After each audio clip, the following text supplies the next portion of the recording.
This is Scott with ACSI, American Construction Specialists and Investigations. We perform home inspections, but we do a lot of other inspections as well, and one of those is looking at roofs. We look at them as part of a home inspection.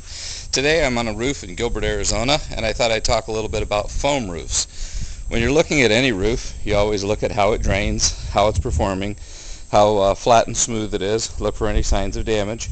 But foam roofs are a little bit different. Foam roofs actually have a sprayed foam applied directly over the roof deck, and then there's a coating sprayed on top of that.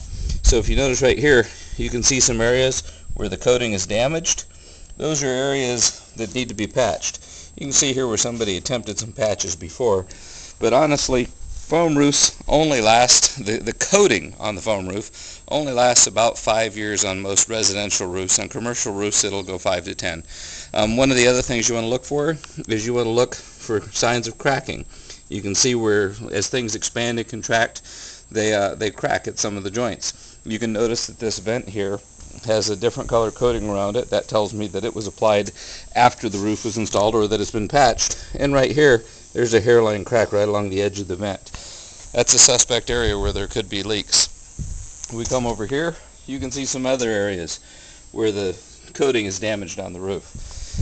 This particular project is not a normal home inspection for me. This particular project, I was called out because they had a solar water heating system installed for their swimming pool, and after it was installed, we had a rainstorm and the roof leaked. No history of leaks ever before on this roof until this system was installed. They wanted to find out what caused the leak, so we're going to show a little bit about how you investigate something like that. First of all, I want to say that the system that's installed here is a very good system. It's a helicoil system, works very well. And you can notice that they put some composite decking material underneath the headers and footers of these systems, these different racks, in order to prevent anything from actually penetrating the roof. These little clips that you see right here are actually screwed into that composite decking, and the composite decking is adhered to the roof with an adhesive. However, the nice thing about these is you can look, you can see where there's all these footprints on top of these the grids here. Well, these are very flexible. You can see how they can move like this, and you can walk on this section without damaging it.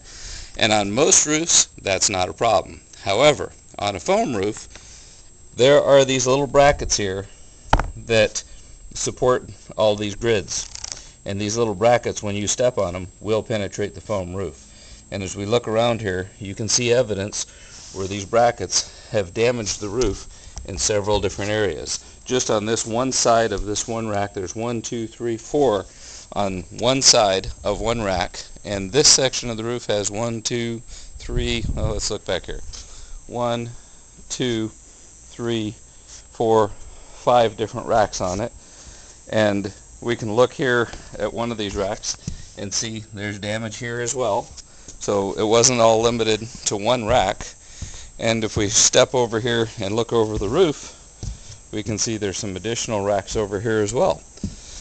We also talked about drainage. You want to look and see how the roof drains. Well, one of the problems with this particular system on the foam roof, in addition to the fact that the racks penetrate the roof when stepped on, is that each one of these racks are running across the drainage plane of the roof. What could have been done that would have been much better is if they'd taken that same composite decking and they had run it under these racks so that those racks were supported up off of the roof. It would have improved the roof drainage, and it would have also improved or would have prevented the racks from damaging the roof. We're going to step over here a little bit. I want to show how this roof has had several patches on it. Now, before this water heating system was installed, they had somebody come out and they patched the roof.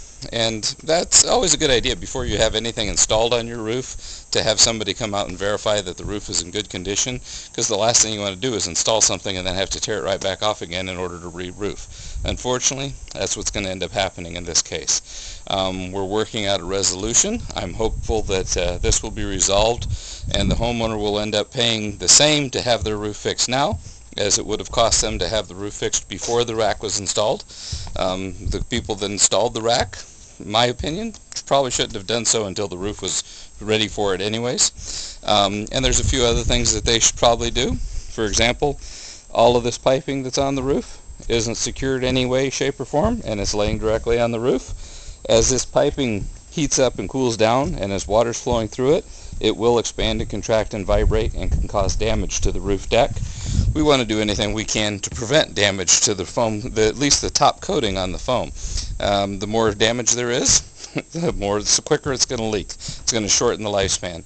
One of the other things is they used PVC piping here for this rack, and you can see here this white piece of PVC, how it's starting to turn brown. That's because PVC is not UV protected, and the PVC will deteriorate and become brittle and break unless it's been painted to protect it from the UV rays. That's just a few little tips about foam roofs and what happens on them. One more thing I want to bring up real quick here is you always want to look for signs of ponding. And right here we have signs of ponding. And as we come down here and look a little closer, you can see where the coating is damaged right here in this area, and you can see how where moisture's got in. You can see the water line has actually come around this area, above this area. You can see a section right here. It's kind of a T-shaped section. Looks like a nail was actually in the finish right there. So little things like that, things you want to look for to determine what's causing the roof to leak. This roof is 4 years old. It's due to be recoated, and it should have been done before the rack was put on. If you have questions about your roof, hire a competent, qualified inspector to come out and check it out. Hire a licensed roofing contractor to come check it out. Don't be afraid to get more than one opinion, and if there's anything we can do, don't hesitate to call us. I'm Scott with American Construction Specialists and Investigations here in Arizona. Check out our website at www.acsillc.com. Thank you, and have a great day.